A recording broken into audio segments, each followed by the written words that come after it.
Shalakaya Chakshurunmitam Jina Tasmai Shri Gurave Namaha. Jai Shri Krishna Chaitanya Prabhu Nityananda Shri Advaita Gadadhar Shri Gaura Bhakta Vrinda.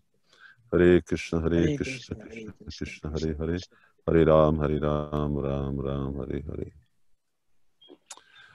I'm just quickly Skype sort of zooming through, looking at some of the names and faces. By the way, I'm going to speak to facilitate translators, which means that I will stop every sentence.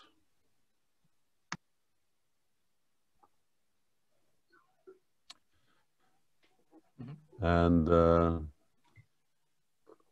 I'm looking through. Okay, there's not a terrible amount of pictures there.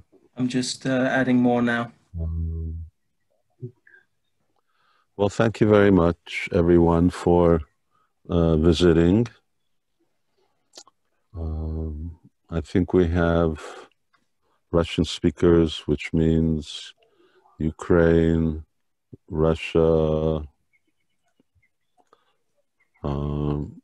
and Romania, and then other Russian-speaking countries.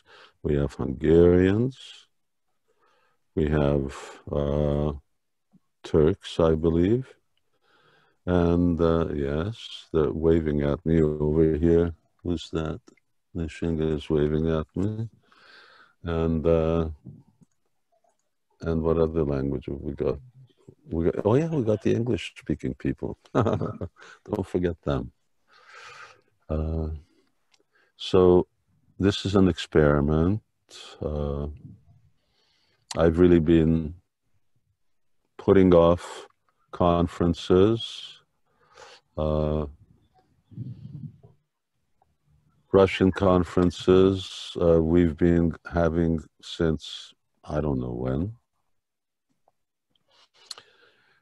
They have been the most consistent and persistent members. Maybe 10 years, I don't know, we've been having that. And I wanted to have similar conferences. I had a recent one with Turkish devotees.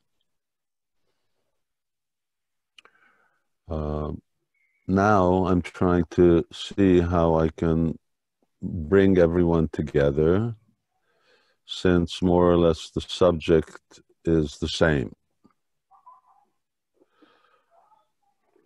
What really changes is the language. And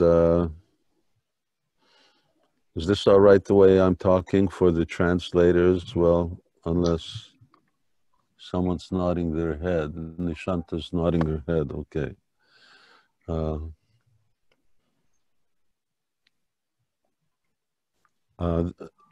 This means that we can all be together in one space, and I can have more regular conferences. Otherwise, if I have one conference a week, then that means one language a week. That means I get around to you once a month. This way, if time permits, we can end up having weekly conferences like this. I have to get used to doing these pauses and waiting. I'm used to doing it when I hear someone else translating. And then I know when they've actually finished talking. Now, in my mind, I'm just translating in Hungarian, and when I finish, then I start again.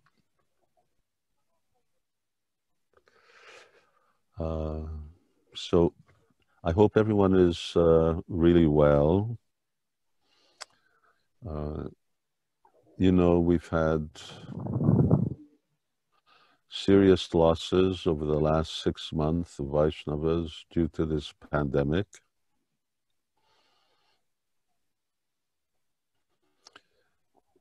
And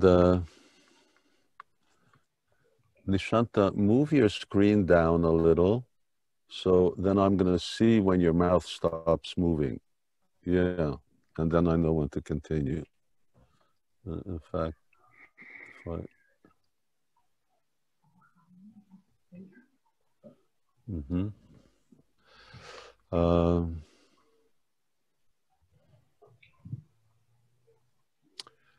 No doubt that there's probably been as many losses since then of devotees to non-COVID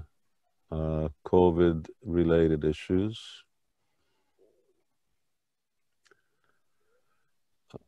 Ultimately, this is the way the world works.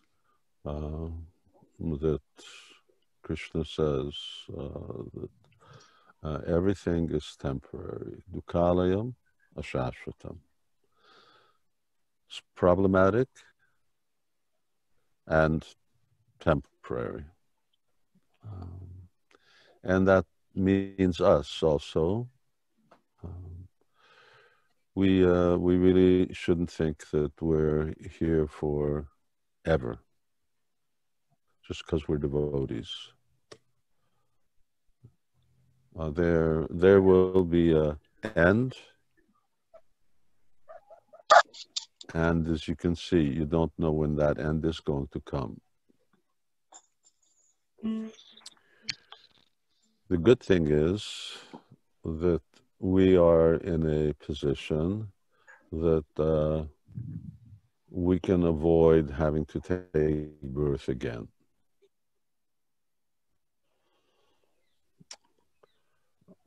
Coming back into this material world is not something we want. So let's practice Krishna consciousness in a way that helps us move on to Krishna.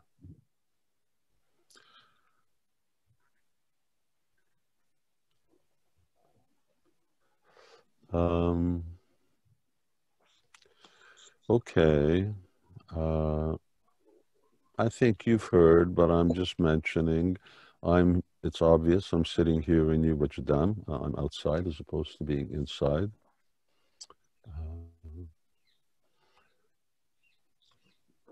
And you may wonder why I'm sitting with the sun shining in my eyes. And that's because if I sit upstairs in my room, the sun's going to be shining in my eyes anyway.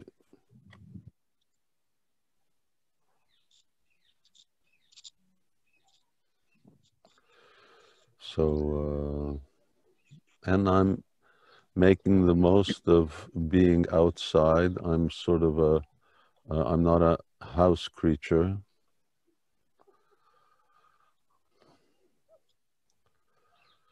I don't like being inside. For me, inside is another word for jail.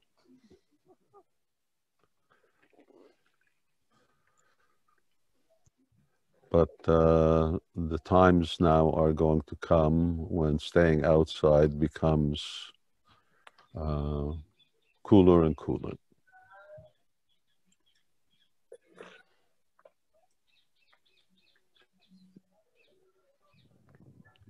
And no doubt we are going to be here. I wonder if Yashashwini, is Yashashwini online?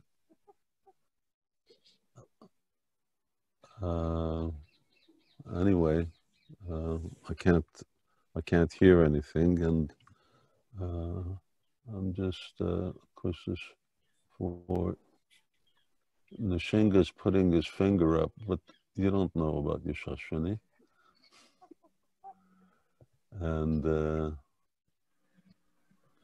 let's see, Devarshi. One is panelists and the other is... Anyway, there's a big Y for Yadu Hari.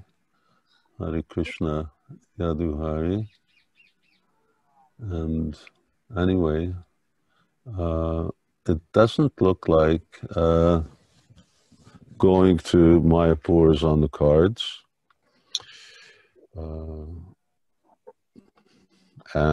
So we'll be here most likely until spring, another 6 months.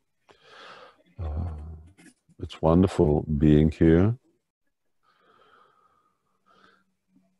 And now with,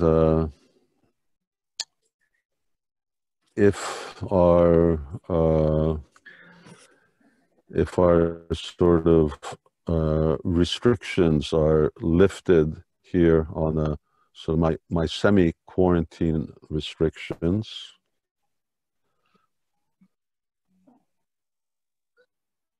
more or less I'm always in semi-quarantine.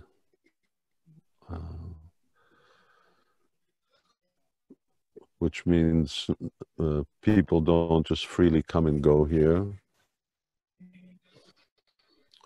And I interact in a sort of very restricted way with the temple. So we've started to go, our team, I have my team sitting here, and it's Shambhihari and Brajraj and Divya Kali and Manchwali. And so we now we've been doing that every alternate day in the evening we take over the deity department, and that means that there's only us on the altar, and Brajraj is making puris and hot milk for Radhe Shyam, and more or less we are the only ones there. So that's very nice, because I've been really distant from Radhe Shyam for the last 5 months, occasionally going to dress. And now we're doing it in the evening when there's not many devotees in the temple room.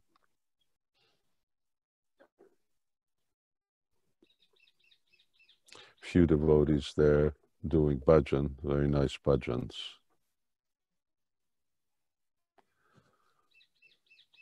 Last night it was Premavati, 12-year-old Premavati, daughter of Aryadev. She was leading kirtan for an hour and a half.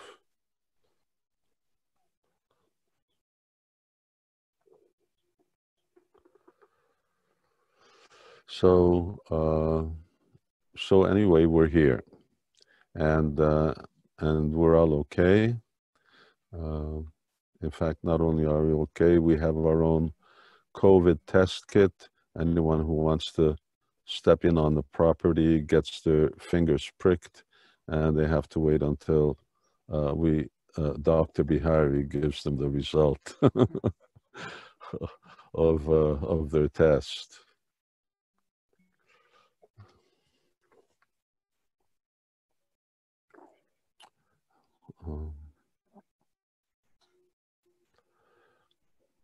There have been certain health issues since I've been here. Some have been neurological, others have been otherlogical, and some have been a result of medication.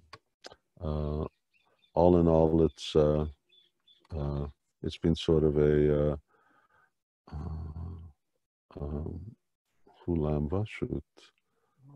a roller coaster. I need an English translator here. A roller coaster ride. It's been a roller coaster ride.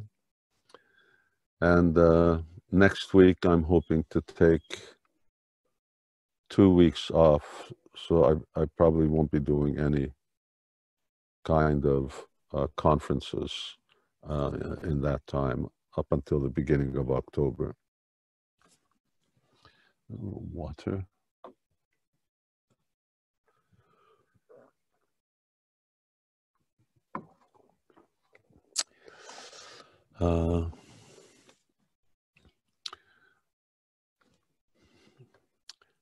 that's someone told me a long time ago that they read my palm. Whichever palm you read, one is the past, one is the future. I don't know. But they said that at a certain age 60, I would start getting bad health. And they were right. But anyway, Krishna said that a long time ago, and he didn't have to look at my palm either. Okay. Just some important announcement. We have Napareham books newly published to the Tovanazui. And I'll just show you, because I spoke about it on Sunday, but I want to show a copy. Really, really beautiful size book. And it's in terms of thickness, of course.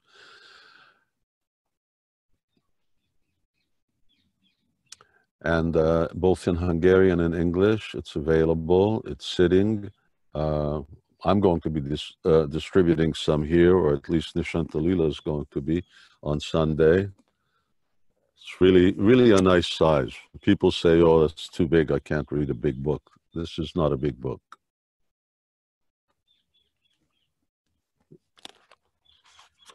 Very lovely paper, and still beautiful hand pasted in post. I don't know if you know that putting these things in has to be glued in by hand, one by one.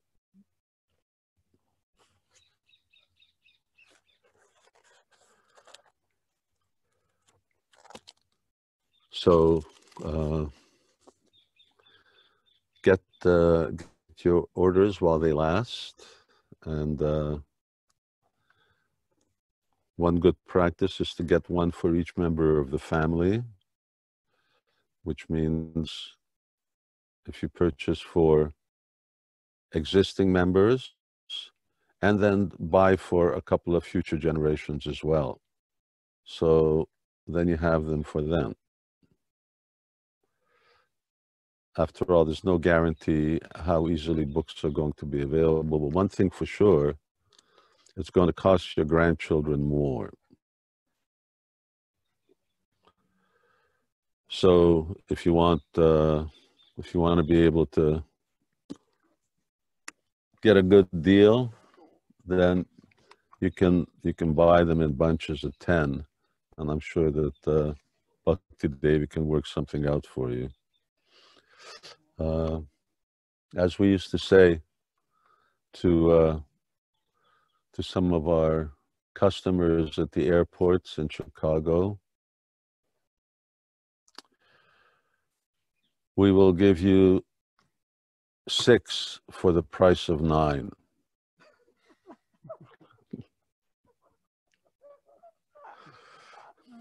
They were thrilled. Anyway, I don't have to say any more about what kind of people were thrilled with that kind of deal.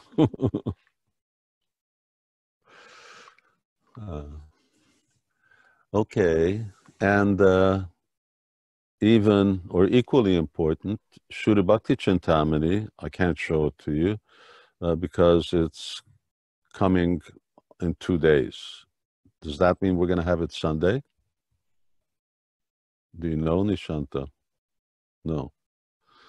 Anyway, it's coming from the printer tomorrow, Saturday, so I guess coming tomorrow. And Shuddha Bhakti Chintamani is available. And thanks to sponsorship of devotees who've helped in sponsoring the publication of the books.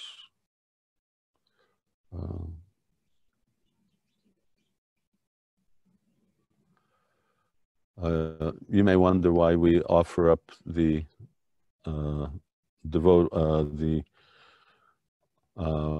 opportunity to offset the printing cost to devotees.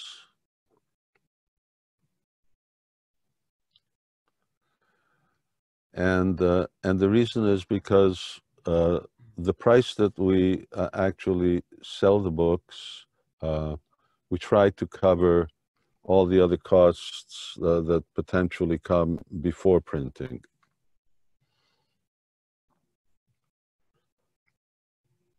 It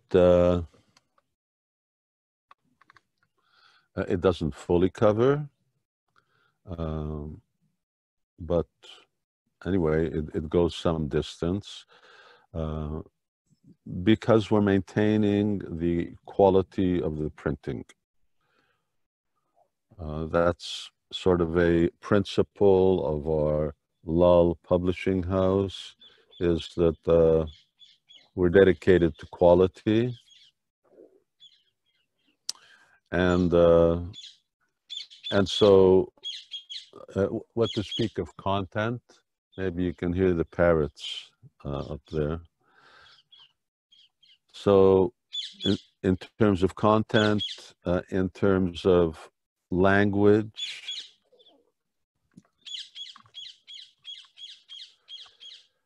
in terms of actually the quality of the book itself and artwork, we're trying to present the best possible quality. And devotees aren't necessarily used to paying the actual value for books because they're used to BBT books, which really publish in large quantities, especially English language, Russian language.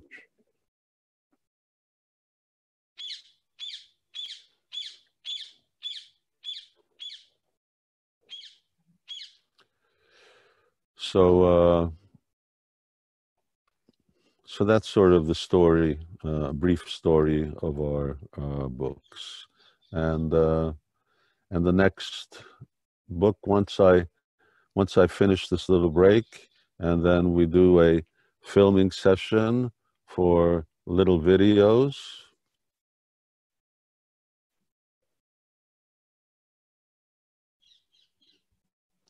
Then I'll start with the next book, which will be expansion of Vilapa Kusumanjali, which is in Navabraja Mahima.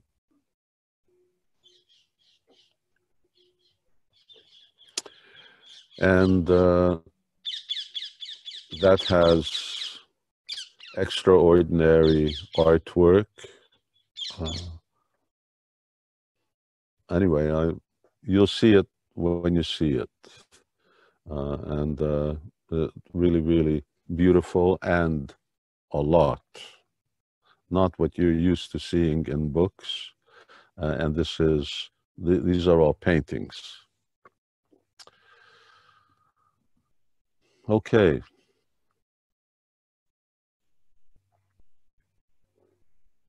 And last thing is thank you to devotees. And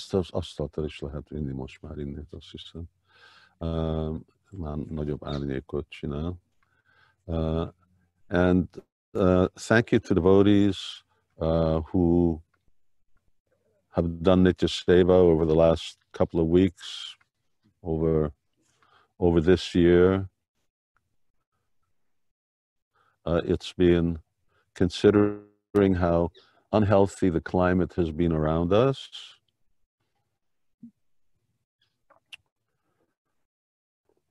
Nitya Seva has been comparatively healthy.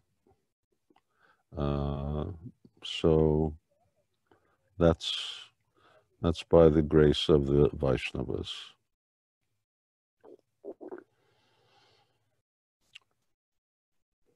I'd like to, this morning, I don't know if you had opportunity to listen to the podcast. This may be a little repetitive.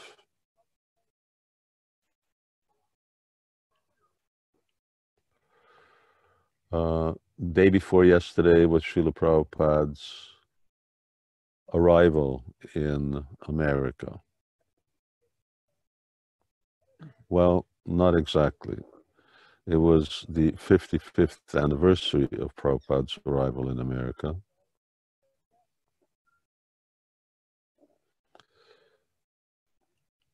It would be a very good thing if yesterday was when Prabhupada arrived in America.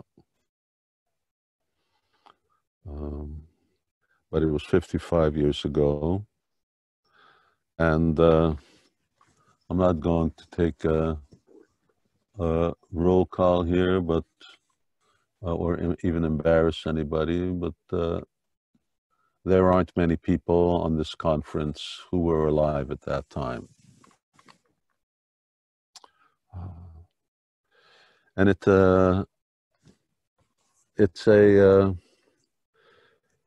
a historical event, a calendar event that we should really take seriously, although we're not celebrating it like we do Janmashtami or Radhashtami.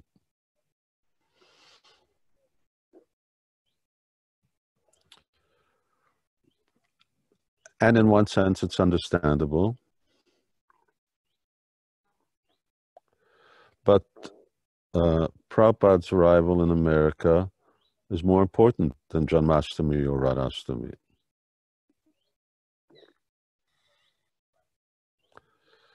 And you know the reason, and that's because if Prabhupada didn't arrive in America, you wouldn't be celebrating Janmashtami or Radhashtami.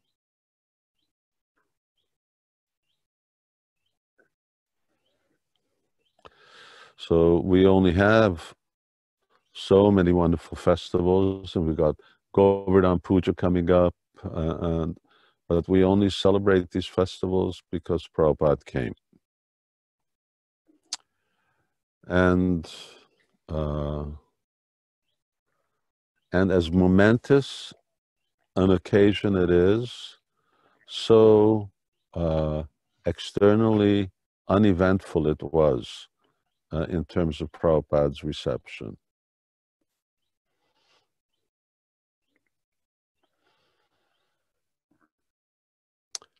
Srila Prabhupada said, when I got off the ship, I didn't know whether to turn left or to turn right.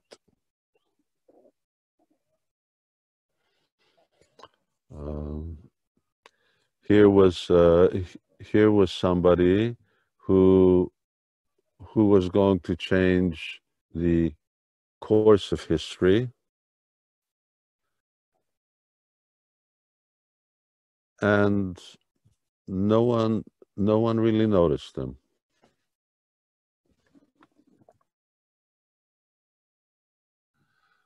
Well, in my bottom left corner, I have Rohini. Hare Krishna.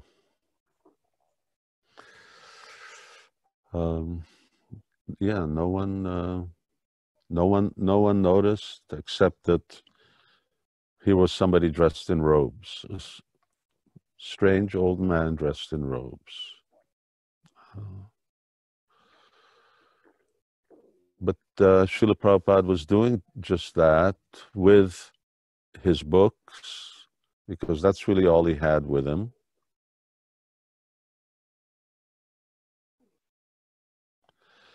And with the Mahamantra, Srila Prabhupada was changing the world's karma.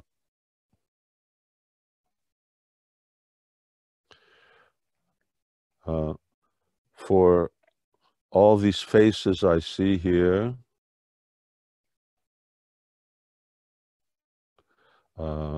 Prabhupada wiped off our karma. No karma. Whatever we're experiencing in this world, you can thank Krishna for, but the karma's gone.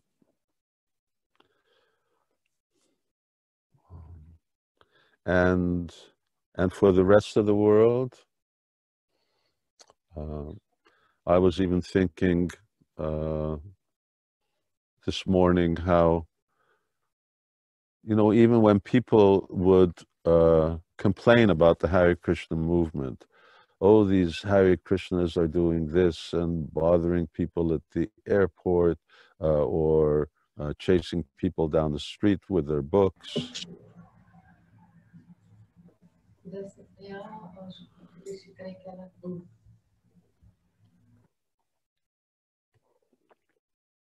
And sometimes people would be derogatory. They would really be against the Krishna consciousness movement, saying the Hare Krishnas, the Hare Krishnas, the Hare Krishnas.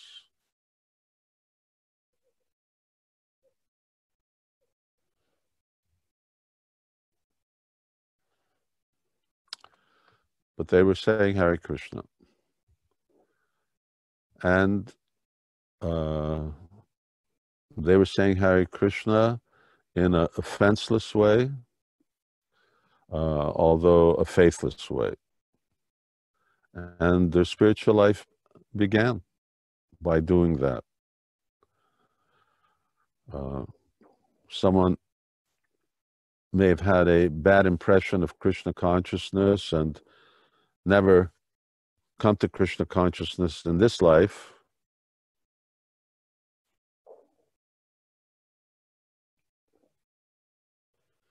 But they said Hare Krishna, and that means that in their next life, they're going to continue devotional service, and they will have forgotten their bad experience on the street or at the airport or wherever.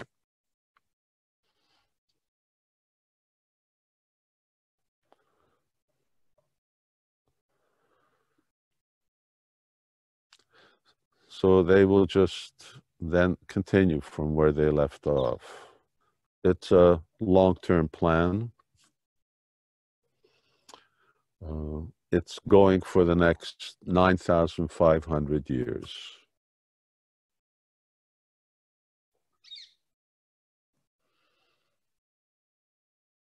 So Prabhupada was changing destiny, changing history, and no one even noticed him.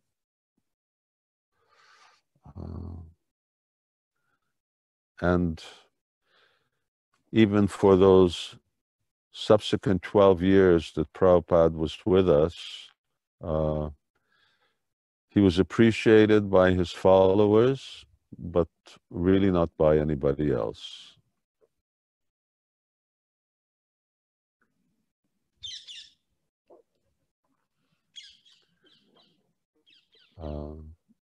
At least he wasn't appreciated in the way that he should have been.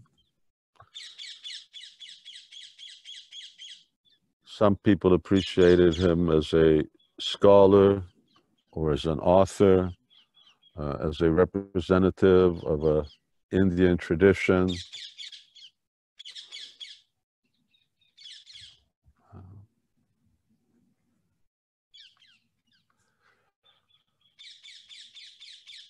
And so hopefully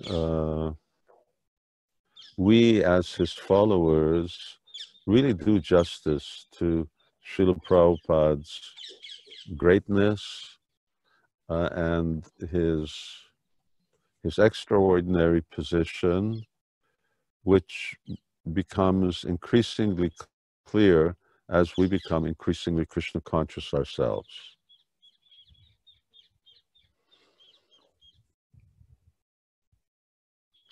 And for me, as Srila Prabhupada's disciple, and who's fortunate to meet with Prabhupada and to speak with him, albeit in limited ways,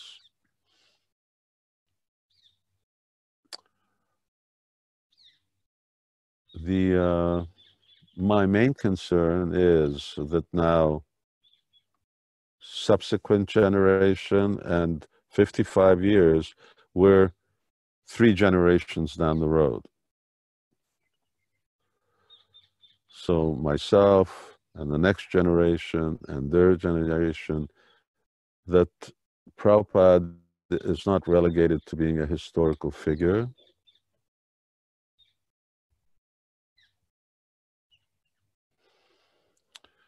but that he, which means that Srila Prabhupada's instructions are really the core of our lives.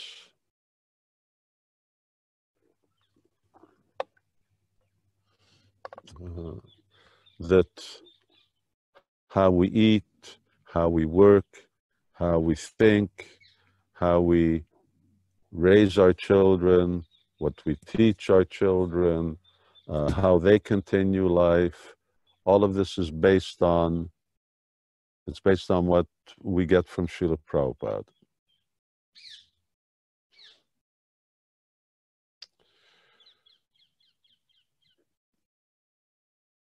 Because Prabhupada is not speaking some relative opinion.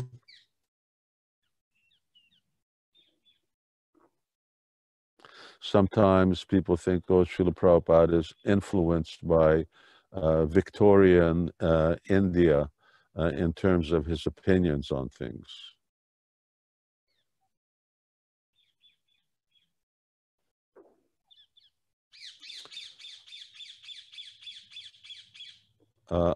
My understanding is that Srila Prabhupada is speaking to us from the spiritual world.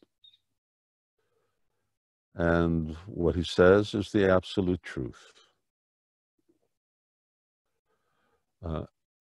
And it's that absolute truth which is the perfect everything for every part of our lives.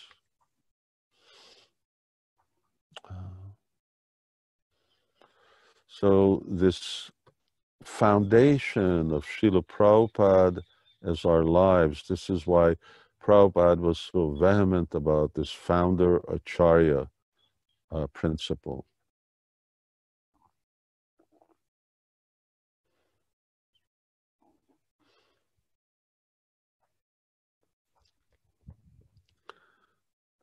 It's obvious that Srila Prabhupada was not an egotistical person, that he was concerned for his own recognition.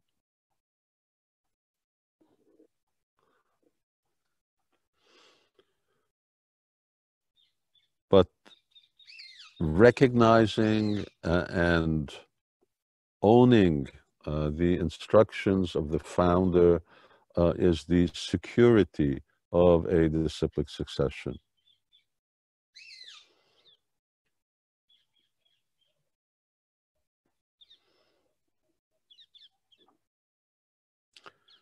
So we see religious traditions that succeed, or in other words, that continue on for centuries and millennia, are because they at least keep their founder in the forefront.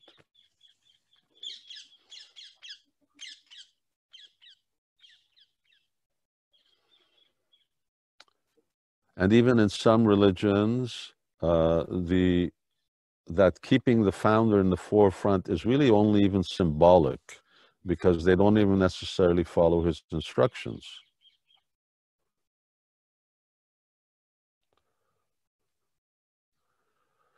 But still, that principle really, really has effect. What to speak of if devotees actually really follow Srila Prabhupada's example in very, very wonderful and ideal way.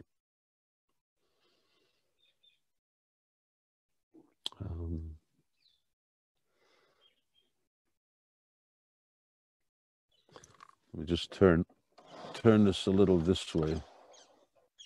That's it. Then the shadow's going to go that away instead of coming up right in front of me.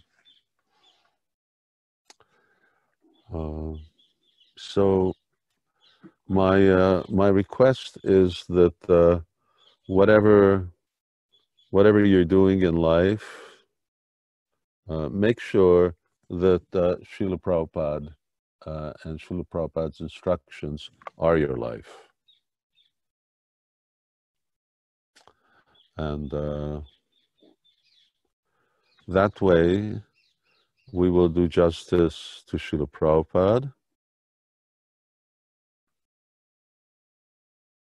and our lives will work.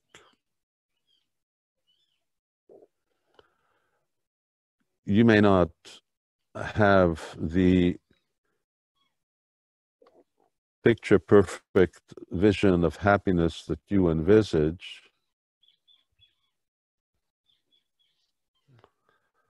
but you will be spiritually successful.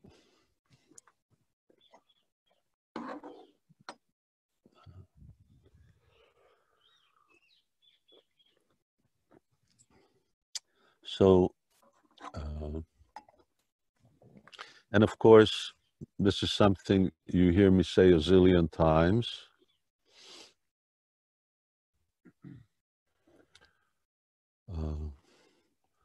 Always be reading and studying Srila Prabhupada's books.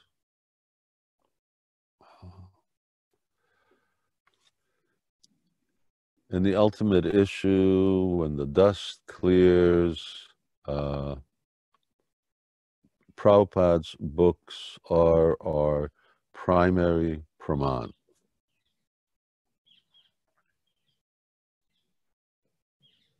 I'm saying when the dust clears because there may be so many opinions. Prabhupada said this, Prabhupada wrote this, Prabhupada told me this.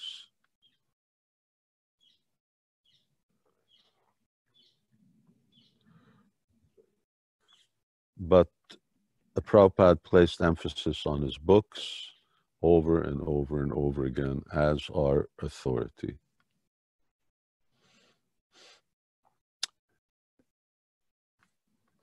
And in Srila Prabhupada's books is the key to go back home, back to Godhead.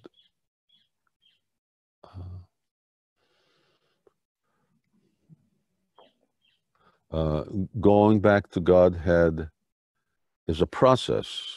When Prabhupada says, go back to Godhead, he's giving us a process to go back to Godhead.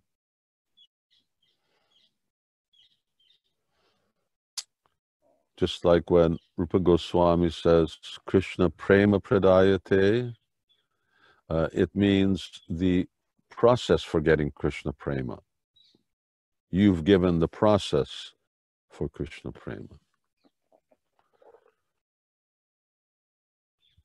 So similarly, Srila Prabhupada has given us the process for going back to Godhead, but it's up to us to really unpackage and put that process to work.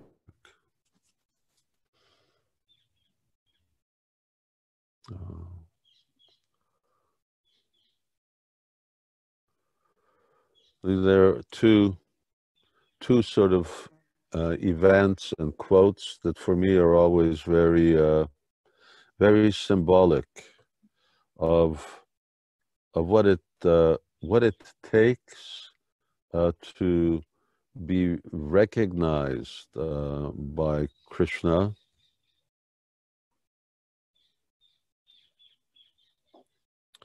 and it's shown in Srila Prabhupada's own departure and arrival here in America. Well, not here in America. Good thing is we're not in America. They're in America.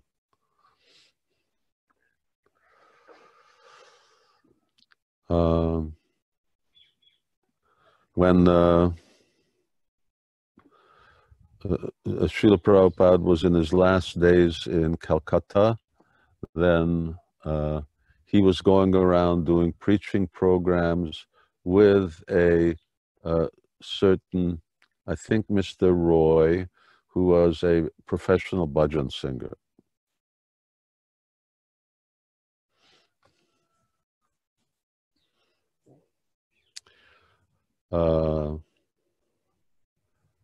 this gentleman came to Chaitanya College sometime back in 1981, 82,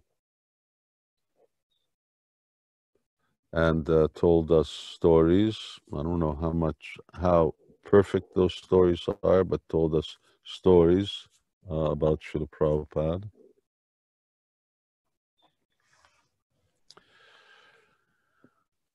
But in Prabhupada Lilamrita, you have that very beautiful statement that he accompanied Srila Prabhupada to the ship,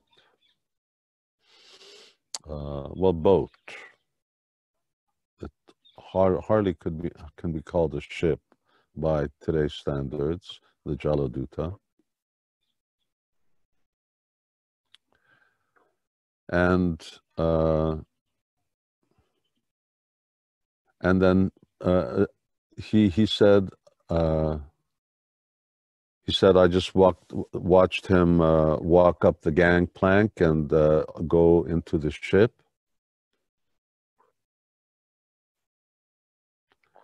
And he was just this lone old man on what he called his mission.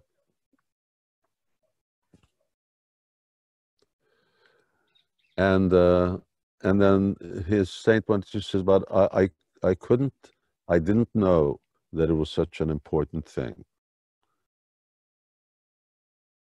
In other words, neither did this professional singer, neither did the Srimati Murarji, who was in charge of the Scindia ship, who gave Prabhupada free passage. Neither was it the captain of the ship, or for that matter, anybody else really thought that Prabhupada was going to achieve anything.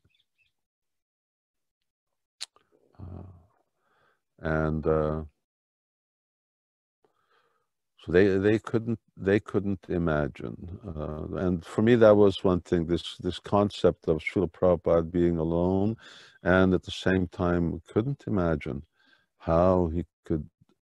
What a momentous occasion this was.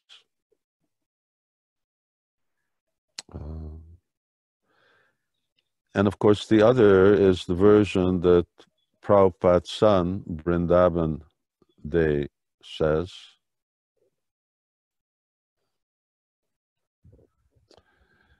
Which was sort of a new version on the 40 rupees that Prabhupada had with him.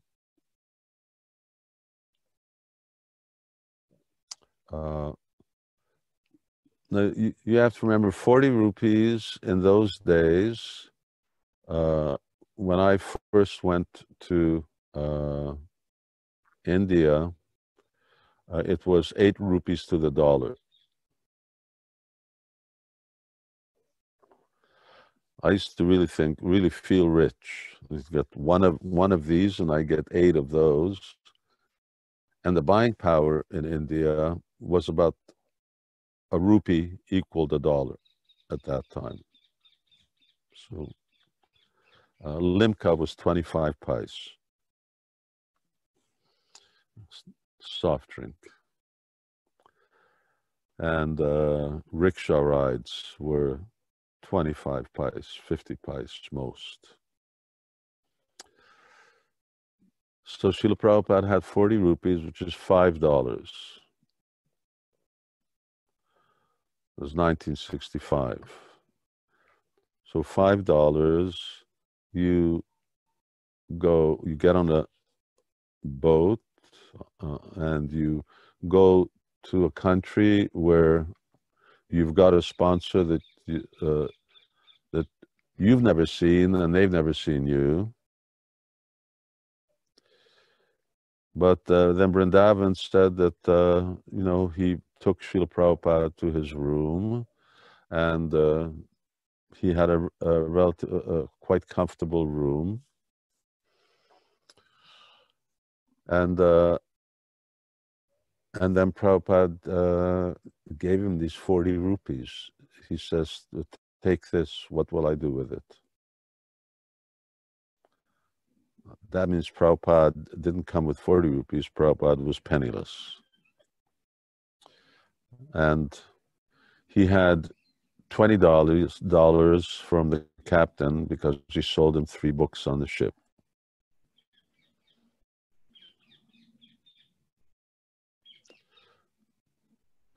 And Srila Prabhupada was alone, and he had nothing except his books.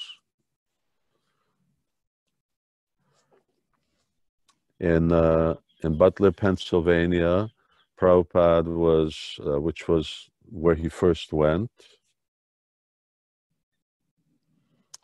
He just lived by the grace of the Agarwals.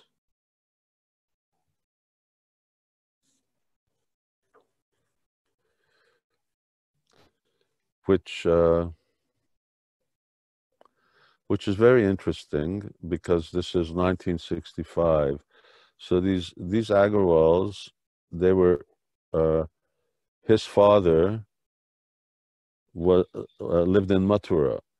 So he may well have been a Brijbasi. For Brijbasi to marry a Westerner in 1965, that's why he was in America, because in India, he would have been in a very difficult situation.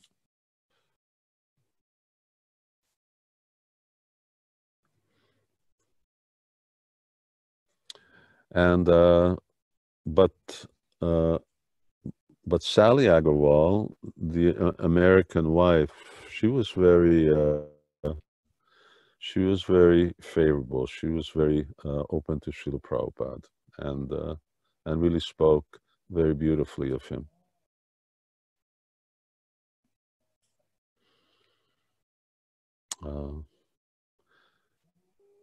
And when Srila Prabhupada arrived, there were, now seeing Hare Krishnas is sort of an understood sight, although in most places they mistake us for Buddhists, unfortunately.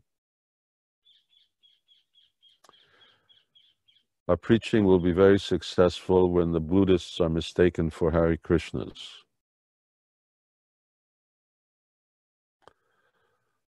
Then we're doing the right thing.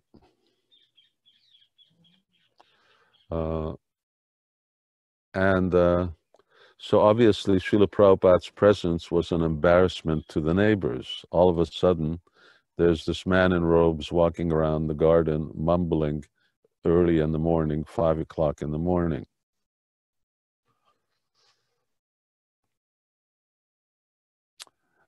And so she took him to the town newspaper, Butler Herald, I think so. I was in Butler. I went there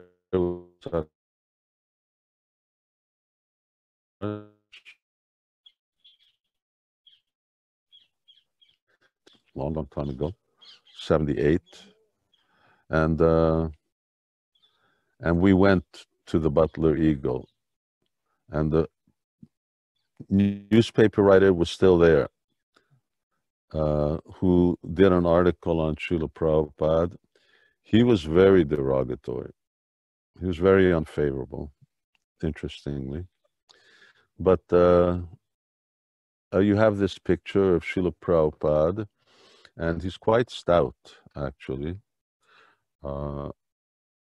And Prabhupada standing at a blackboard. And some of the things they say about him is that he won't accept a woman's cooking.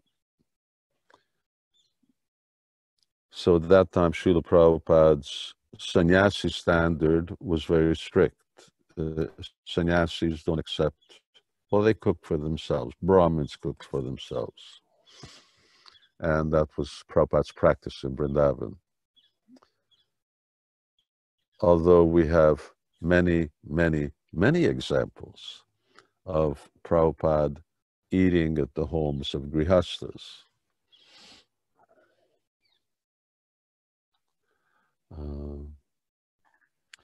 And Prabhupada was very, very straightforward, although very much aware that now he was in a Christian country. But he was in a, for everything else that America is, he was in a very free country. And he could really say what he wanted to say. So Prabhupada, I think, stayed in Butler for a couple of months, and then he wanted to go to New York, and somehow he had this acquaintance of who I forget, it's Mishra, this yoga teacher, Mayavadi yoga teacher, Mr. Mishra, and on the strength of that connection, Prabhupada went to New York. Prabhupada didn't travel all the way from India to go to Butler, Pennsylvania. Butler was sort of like Watford, maybe a cross between Watford and Radlett. That's for people who live in the UK. They know what it's like. It was only known for one thing, and that's because they manufacture Jeeps over there. That's it.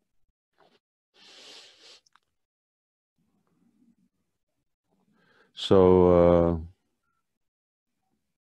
here's Srila Prabhupada. He's 70 years old. He's had 2 heart attacks on this ship. He didn't return because of those heart attacks. He did. And then he came to New York, where he was really in an unprotected environment. And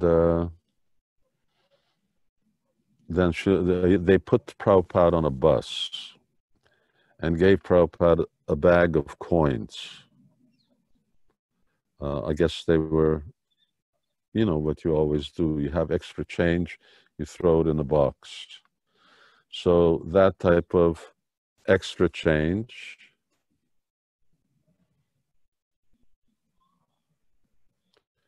they gave Prabhupada that extra change, his boxes of books, his trunks of books, and that was it. And this was a night bus, so something like midnight. And Prabhupada went alone to New York City. So, and in that period between now and now, meaning 1965, or that would be in, say, October or something, or November of 1965, up until late spring of 1966, Srila Prabhupada lived by selling the books that he had. That's what he lived off of. So when Prabhupada wrote to us and kept emphasizing, just distribute my books and Krishna will provide everything that you need.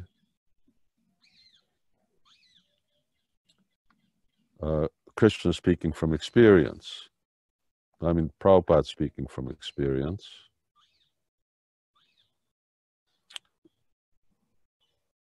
Because that's what happened to him. He just lived by the sale of his books. He didn't depend on anything else.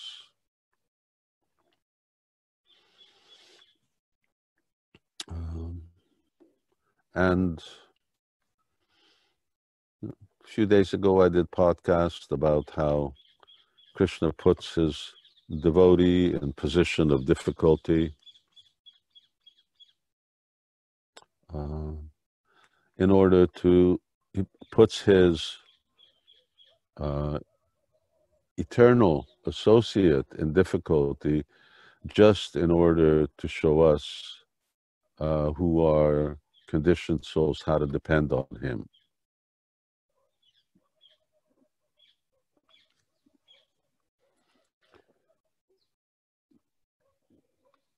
So look at Srila Prabhupada's example.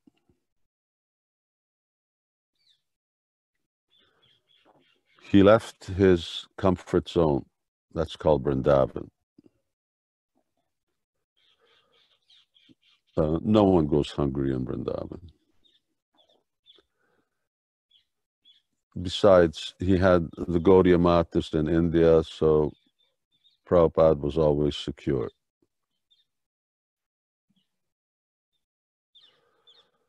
But he left all that and he went penniless to this country.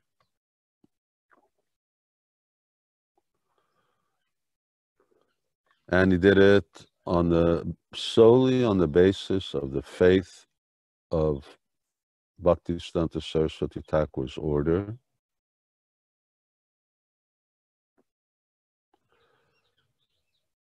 which was transmitting Chaitanya Mahaprabhu's message.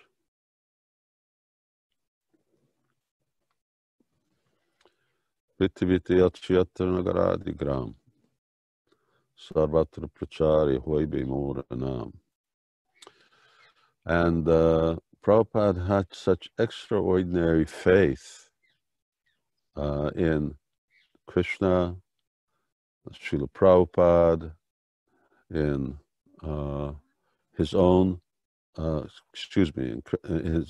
Bhaktisiddhanta Saraswati Thakur Prabhupada, and in the strength of the disciplic succession. So, penniless to India, penniless to New York, live penniless in New York, and in such an environment that when it snowed, Prabhupada thought everyone had just painted the houses white. He didn't know what snow was.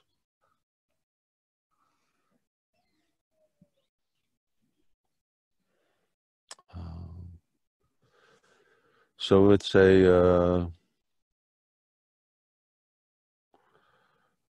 from there, Prabhupada entered into this 26 Second Avenue.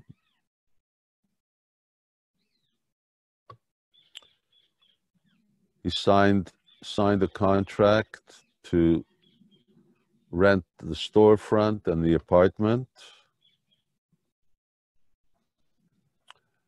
And he had enough money saved up to give 1 month's rent. But he hadn't the faintest idea where the money was going to come from. But it came. And the money came, and the devotees came.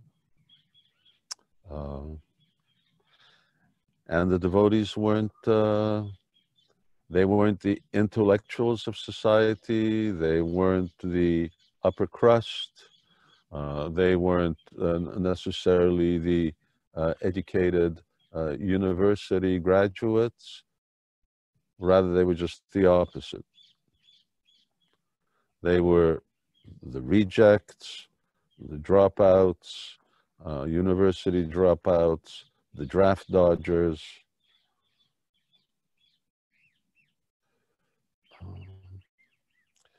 And so such a contrast, Krishna had a plan that even sort of emphasizing how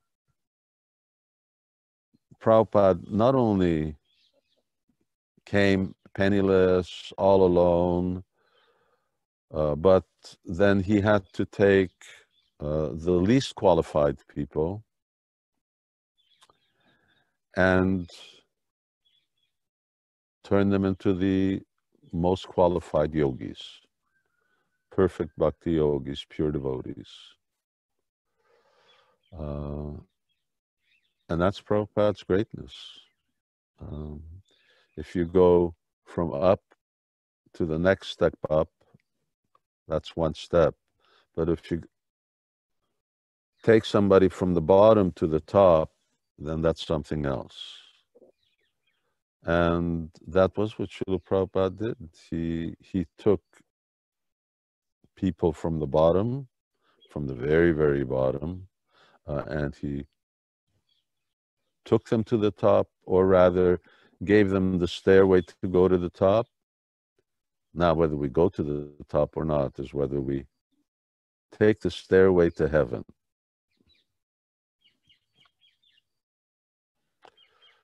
So there is a stairway to heaven. Prabhupada gave that stairway to heaven. And to really show our appreciation for Prabhupada, we do when we become real pure devotees. That's ultimately what Prabhupada wanted. That's the bottom line behind the book distribution, the temples, the deity worship, the restaurants, Mayapur Center, Mayapur Chandradoy Mandir. Everything has one primary purpose. And that is that you all become pure devotees. And when you do, that really shows Prabhupada's greatness. But it depends on our effort. Prabhupada will not make you or force you to do that. He has given us the packaging, he's given us all the ingredients, he's given us the stairway, the process. Now the rest is up to us. And that's how we glorify Prabhupada, by actually perfecting what he gave us.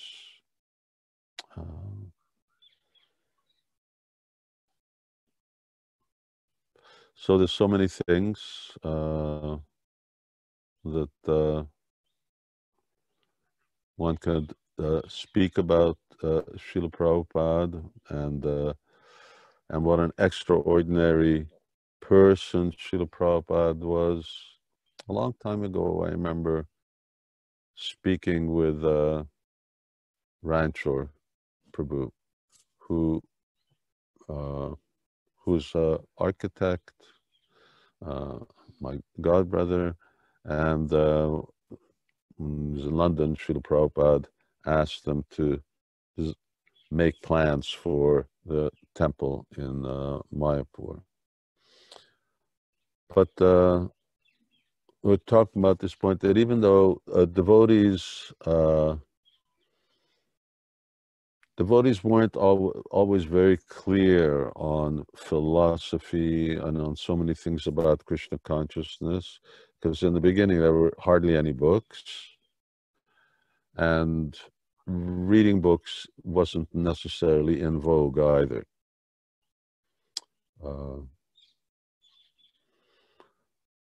But whoever devotees were, people were, when they came into Srila Prabhupada's presence and they had association with Srila Prabhupada, they could recognize that there was something very, very special here, that here was somebody who was very, very extraordinary. They may not exactly understand what or who he was, but no one had the impression that Srila Prabhupada was an ordinary man. just his physical presence. His, spiritualists like to talk about aura. Srila Prabhupada had such a strong, I'm speaking fast now, I haven't stopped.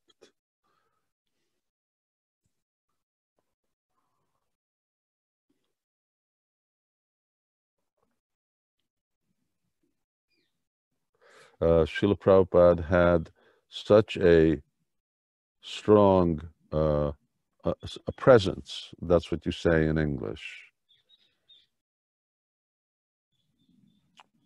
It's, if you walk into a wall, then you feel the wall. So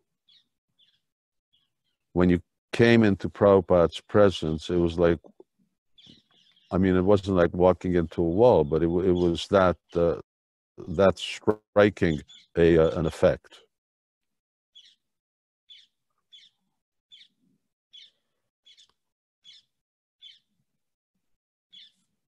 And that was even before Srila Prabhupada started to talk. And when Srila Prabhupada started to speak,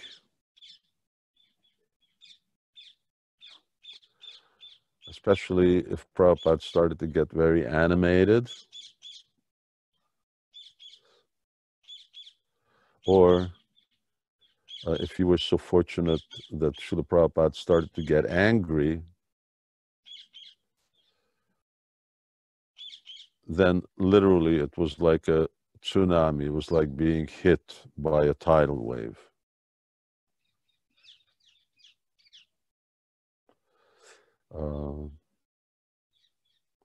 So it was an extraordinary experience. Many devotees, Prabhupada's disciples, had personal or collective experiences of Srila Prabhupada.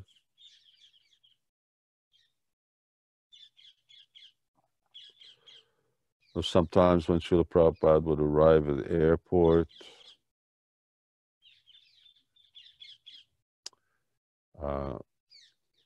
Prabhupada would come, he would be, it would seem like there were, spotlights on him and behind him.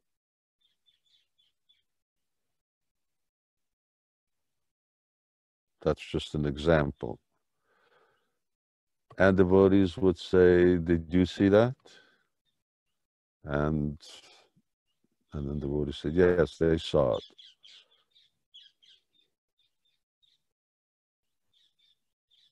Or sometimes it was only just one person who would see it or experience something.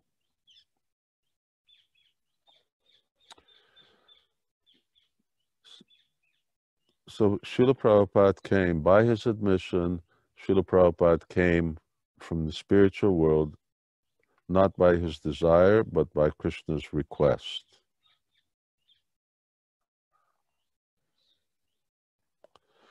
In fact, it wasn't even Krishna's request, it was Krishna's insistence that Prabhupada come.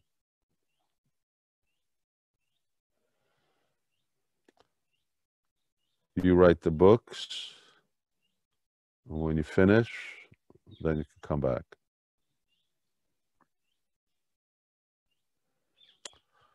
So just keep that in mind, that for Krishna, the primary mission was write the books.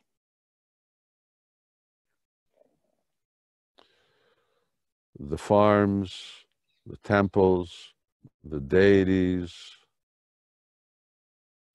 restaurants, all of these things are just to facilitate the books. So don't keep the books sitting on the shelf.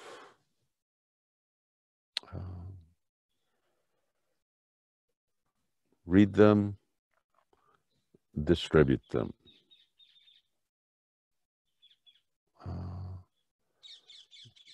Because this is Krishna's mission for Srila Prabhupada, so there's a very special taste, very unique taste of distributing and selling Prabhupada's books to others.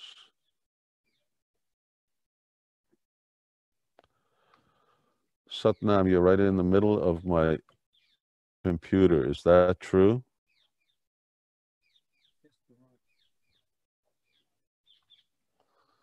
Yes. There's nothing like it. And when we used to, well, that was when I'm saying we, because in the airports we had the opportunity where, 6 devotees can be in a 50 square meter space.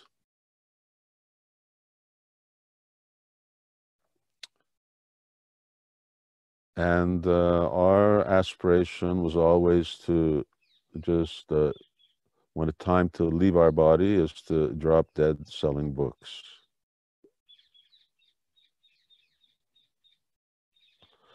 So it's certainly would be the best way to go.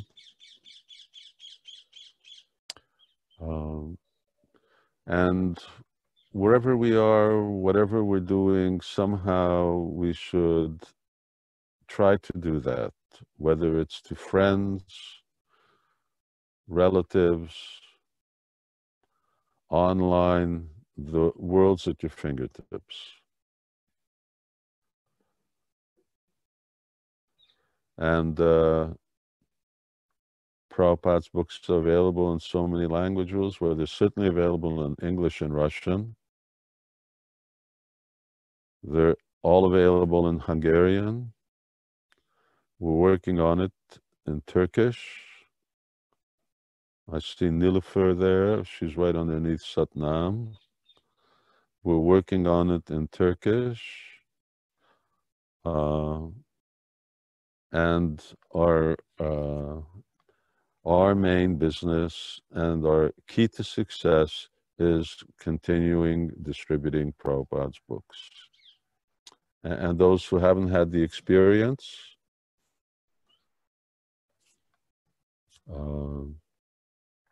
it's good to get it because it's a Purnamrita Swadanam. It gives the nectar, the taste of the nectar for which we're always anxious. So that's what Prabhupada came with.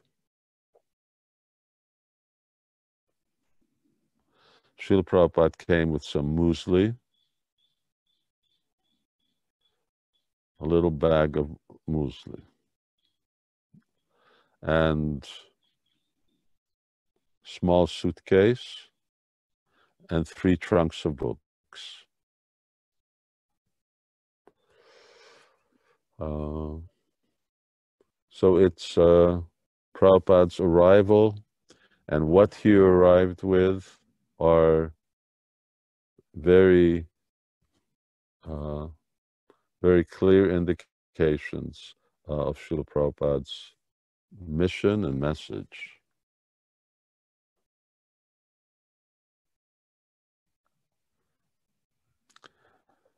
And no doubt Krishna consciousness is not an easy life, but certainly not a boring life. But Prabhupada, as I mentioned, he gave life, he gave us a life that's worth living.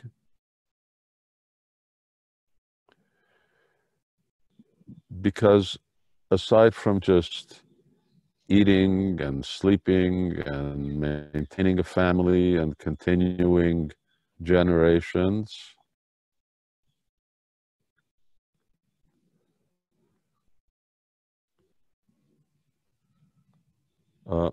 Prabhupada gave us this opportunity you know, they have this phrase now, to make a difference.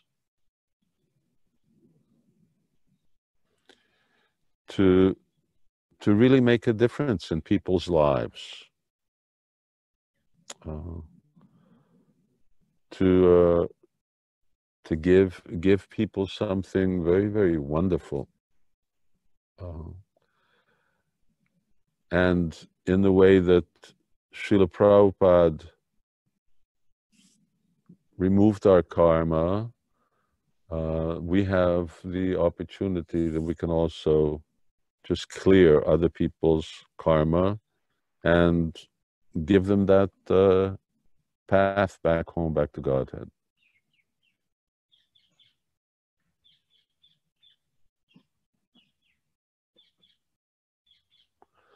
That's a nice life. It's a life worth living.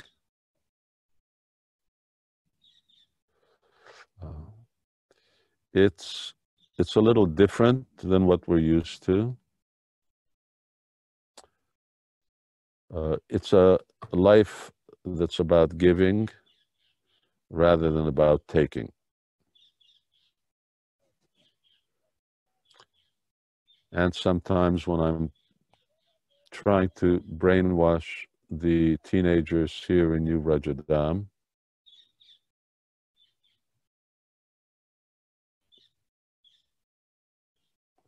I'm trying to explain to them that it's time to stop taking and it's time to start giving.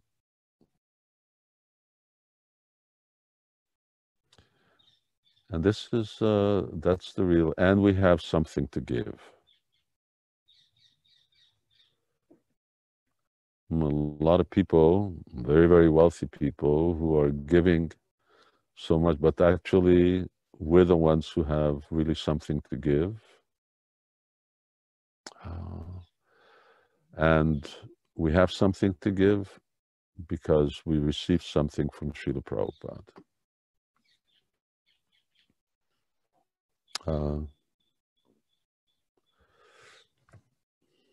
I think I need to stop at this stage.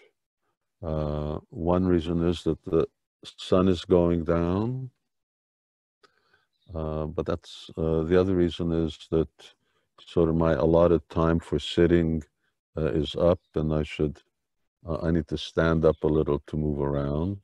Otherwise, it's very uncomfortable.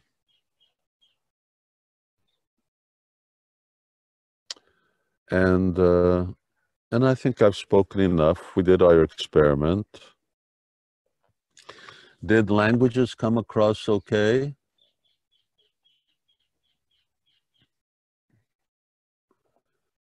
Rohini, where's Bhima and Gopi?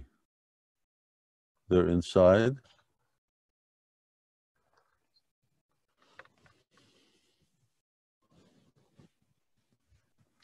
And anyway, I see so many devotees. I can't name everybody, but it's so nice to see everybody. Hare Krishna. Hare Krishna. I can't hear you, but if you wave to me, then I'll see you. Okay, you forgot to put your tilak on. Yes, I did. How are you? Hare Krishna. It's nice, nice to see. Can you not hear me? Nagari. No, he has, when he plugs his microphone, And hear you. New Rajadam, I see the curtains. I've been looking at curtains for a long time. And then there's Varshana and family and Ma. And on the next page, anyway, so many devotees. And nice to see everybody. I don't want to name everyone. And who did I see? I saw Shiromani over here as well. And Hare Krishna. Oh, Mangala Gopi, it's late for you. Hare Krishna. What time is it? Show it on your fingers. Yeah. It must 12, be midnight. 12 a.m. Yeah. I can't hear because I'm disconnected from the sound. Okay, Deva Pras is heading off to the UK. I hope everything is good. Vasanti, Hare Krishna. Where are you? You look like you're a tourist place. And then Attila is above Vasanti.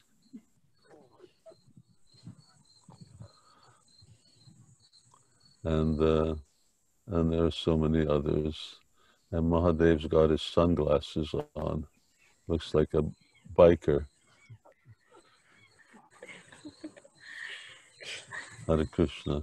And Nishingaprana and Manjwali are over there. Okay, and there's a whole page of Gopi Gita. That's another Gopi Gita. Okay, I can't say hello to everyone. Oh, look, there's Srimati in Australia. That must be really late, or it's early. That means 8 hours. That means it's 3 o'clock in the morning. That's right. Okay, thank you. That's a good message. And Chakori's right below you with Alistair. Hare Krishna. Okay.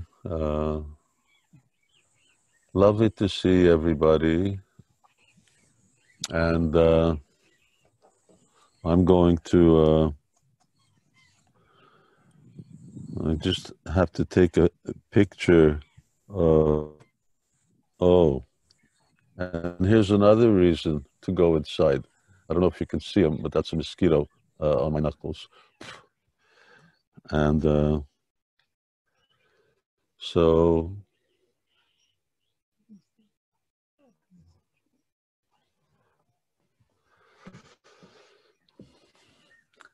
thank you all very much. Oh, there's Gopi on the side.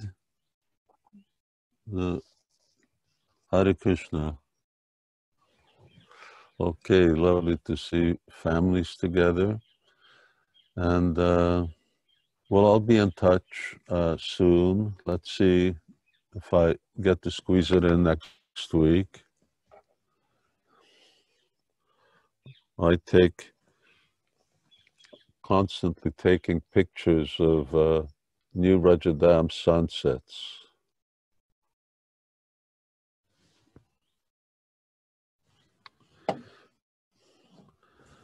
And if you look at my arm, the sun has moved from there to there. That's about 45 degrees. And it's going to keep moving. It's going down. Hare Krishna. See you all soon. Thank you, Chaitanya Chandra, for organizing everything. And Srila Prabhupada ki jai. Gaur Bhakta Brinda ki jai. Hare Krishna. Hare Krishna. Thank you very much, Guru Maharaj. Thank you. Thank you very much. Thank you so much. Thank you very much. Hare Krishna. Thank you, everybody, for coming on time. Hare Krishna. Thank you, Chaitanya Chandra Prabhu. Thank you very much. If any devotees have any comments or suggestions, then please, you can write me. Most of you have my email address. And everybody on the video, because we're limited to 100 videos. Putem să scriem lui Chaitanya Chandra, Prabhu, din păcate suntem limitați la 100 de video. Translations off. That means everyone can hear you, Rambhadra. I'm sorry. But it was also nice for me to see so many old friends around the world. Thank you, everybody, for coming. And I think Gurmaj wants to do this. He did mention to me he wants to do this every week. Let's see.